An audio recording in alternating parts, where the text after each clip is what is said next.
The FBI have now issued a warning telling us that more than 1 million Android TV devices are infected with a new malware. Now, as you can see here in the list, this is not just some completely unknown devices.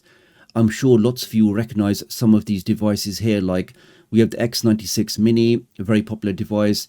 We also have the KM7, like you can see here, and some other very well-known devices. Now, this was posted yesterday in an article actually on a few different websites where they talk about this new warning from the FBI. So it says that the malware typically runs on cheaper Chinese Android TV devices and other IoT devices, according to the FBI. Now, it does say that the Badbox 2 is often pre-installed on these affected IoT devices. So you may not notice what a certain application does on your device, but these things in the background are calling back home. They are potentially installing other rogue applications, allowing bad actors to take control of your device. It says that this includes Android TV boxes, smart TVs, tablets, and also projectors. And it also says that this malware can be installed by infected applications from the Google Play Store or from other application stores. Now, this is the key part here where it says that it's important to emphasize that this is not about regular Android TV devices or Google TV devices. So, for example, you're on 4K Pro or your Google Chromecast or your Nvidia Shield Pro. As those devices are fully certified, they have to go through a certain vetting process. Those devices would not typically be impacted by this. But again, even on those devices, if you were to install a rogue application, even from the Google Play Store, potentially then your device could be infected. But generally what this article is talking about is devices that run the open source installment of Android, the generic version of Android we see on these cheaper TV boxes. As those are not certified, then vendors, manufacturers can add in their own extra applications as they see fit. And of course, if there's malicious intent, they could then bundle in rogue applications, other malware, or just things running without your knowledge. Because the vast majority of infected devices have been found in Brazil, which is 37.6%. USA, as we mentioned, has 18.2%, and Mexico has 6.3%. Now, it says that what's the dangers of this particular malware? What does it actually do? So one of the first thing it allows you to do is to carry out targeted DDoS attacks, which are denial of service attacks. So what this typically means is if you have 100 people trying to access a certain website, maybe the website can handle that. It can handle 100 users or 1,000 users. But let's say you've got 500,000 people all trying to access the same website at the same time. Because there's just too many people or too many devices trying to request that information, the website can't handle it, and it then ends up falling over. And if it's done with malicious intent, then that's what's called a denial of service attack. So you purposely instructed these bot devices, these devices which are running malware, to go and take down a particular website or particular service. All of that's in the control of these hackers or bad actors. The other thing it allows is these cyber criminals to use Badbox to hide their activities, because once they can take control of these particular infected devices, they can route their own traffic through them. So imagine just having access to hundreds and thousands of devices all over the world. You can route your traffic through any of them. It'll be very hard to trace exactly what you are doing, and it will make it harder for the authorities to catch up with you. Now, the next one is quite interesting, which is called ad fraud. So what this basically means is there's similar adverts running in the background, and those adverts being automatically clicked, which then means these bad actors earn ad revenue. So even though you're not seeing these adverts or clicking on anything, because the malware is doing this stuff in the background, it allows these criminals or bad actors to earn money in illegal ways. And again, if you can imagine how many tens and thousands or hundreds and thousands of these boxes affected, just imagine how much ad revenue they can generate with these fake clicks in the background, all earning them money. Now, it says which devices are better to avoid. So it says in general, it's wise to leave cheap Chinese Android TV boxes alone. If the brand is unknown or if the price is too good to be true, then maybe just avoid it. Now, obviously, that really depends on your own experience. So I've used many boxes, like the Mi boxes. I recently purchased the Mi box 3rd generation. I've never had any issues. I've actually checked those devices to make sure there's no rogue applications installed. And one of the things you can do if you want to take it to the next level is you can actually install a firewall directly onto the device, and that will then automatically block any traffic trying to go out from that device.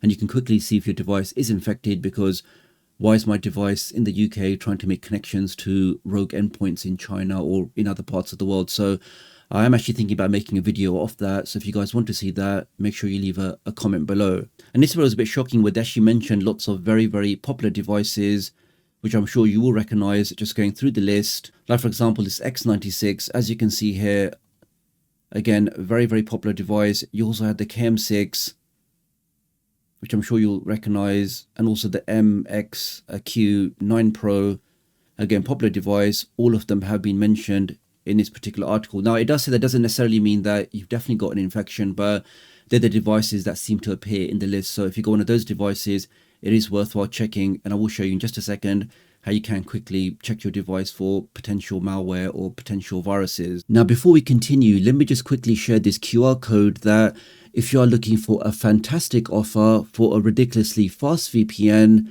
stay safe online, change your IP address, access geo-locked content, protect your privacy, you definitely want to go ahead and scan this QR code for a superb discount. Now, the third article is the actual threat intelligence report. So I'm not going to go through this one because I think it's a bit too detailed, but I will leave a link to this article in the video description. And this just covers everything from how the malware works, what connection it makes, and how they use a backdoor proxy to use your device as a gateway to the internet. Okay, so what can you do today? So I'd say there's probably 3 things you can do on your device just to make sure you do maximize your privacy. You are making sure that you don't have anything rogue running on your device and really just give yourself maximum protection. Now, the first one I would say is to run some kind of virus scan. So the application I personally recommend is called DefSquid. So if you just go into search and type in the word DEF, you should see that in the list. Let's click on that now. Let's open that again. The free application available directly in the Amazon App Store or the Google Play Store has lots of features built in, including a full device-wide virus check. So if I go to malware scan, let's click on that now. Of course, it can sometimes give you false positives, but generally if you click on start a deep scan, this will now scan all of the applications on your device and give you a report telling you which are potentially harmless, but also some which require your attention. So we can see on my device is telling me all these applications are probably harmless. But once it finishes, you will be able to see a list of any it finds are potentially problematic, and then you double check to make sure that is this application actually safe. Like for example, if you install any application from my website, as I do manually check all of these applications on VirusTotal, you know the application is safe. Or if you install an application from any of your regular YouTubers that you watch, like Doc Squiffy or Free Tech or Cord Cutters Ally or all of the regular ones that you watch, I'm sure you know who they are, then you know that those applications will be safe. But if you do install applications from random websites or stuff that you've never really used before, that's where you do have to be a bit cautious. But this is really the application I recommend, so do definitely check on your device to make sure you don't have anything malicious installed. The second one, no surprise, is obviously to use some kind of VPN, because when you activate a VPN, you are now protecting your online digital fingerprint, which is your IP address. Because when you use a VPN, you are now no longer using your own IP address. You're using an IP address provided from your VPN service provider. You can then use this IP address to access geo-locked content, to access Netflix libraries, and really just give yourself total protection when you are browsing content online. This is the VPN I personally recommend, which is IPVanish. And I do have a special discount code, which I will leave in the video description and also pinned comment. Now, the third one is really something a bit advanced, so I'm not going to really go over that in this video, but as I mentioned before, it's to install some kind of firewall. Now, typically on a firewall, as soon as you activate the firewall, it basically blocks all outbound connections. So if there's anything on your device, any application, the minute it tries to go out to the internet, it will automatically be blocked and you'll be able to see it in the logs. You can then decide that this application can be trusted and I will allow this application to go through to the internet. And from that point forward, the application can communicate out and it won't be blocked anymore. But any other applications, any rogue applications, any applications you don't recognize, by default, all of them will be blocked. And again, you'll be able to check that in the log. So if you guys do want to see a video on that, do leave me a comment below and I'll get something together. I actually remember making a video on this firewall a long time ago because there was an issue when a certain version of Terrarium TV, as soon as you launched the application, it would instantly crash and you couldn't use it anymore. Well, when I installed the firewall application on my device, I noticed that Terrarium TV application was going back to a particular server. Maybe it was calling back home, and I guess that server was then giving it a kill command. So all I had to do in that particular video was block that request, and from that point forward, Terrarium TV was able to work without any problem. I don't know if any of you guys were still with me back then, but if you guys do remember that, definitely do leave me a comment below. So that's pretty much this video, guys. Many thanks for watching.